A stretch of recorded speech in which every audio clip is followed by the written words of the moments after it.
لکن چرا لنگی پیغمبر میفروشیم؟ چرا ریش پیغمبر میفروشیم؟ به خاطر یک نوتر، به خاطر یک مقام، به خاطر یک جنگی.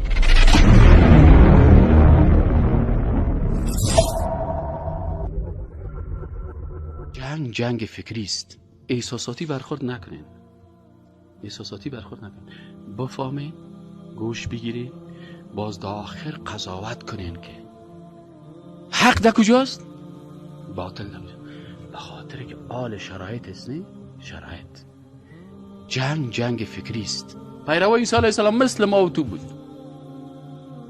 حواریون چی بودن؟ مسلمان بودن.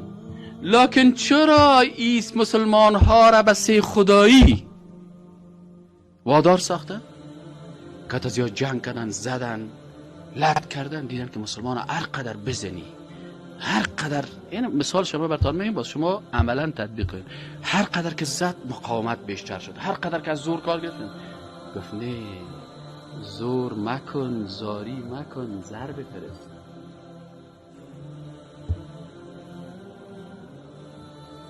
اگر یگان تا را که چیغک میزنه، اگر او هر قدر زور کنه و تهدید کنه، میگم یک دانه موتر $40,000 که برش روان کرد، که آمد که جناب صاحب بزرگوار صاحب، نوروز علی صاحب، در این باری نوروز نظرت چی است؟ کتینی کلیگک.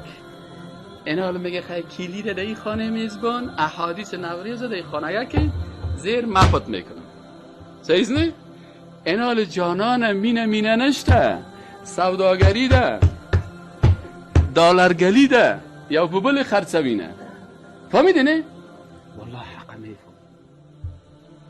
والله میفهمیم که در صف کافر استاد شده و من یتولهم منکم فانه منهم، از جمله از خوب و معامله ها از کلی که خوب میفهم. لکن چرا لنگی پیغمبر میفروشیم؟ چرا ریش پیغمبر میفروشیم؟ خوب میفهمیم. چرا؟ فکر میکنی که ما 2000 سال زنده هستیم و به خاطر یک نوتر، به خاطر یک مقام، به خاطر یک جنگی. درش میفهم.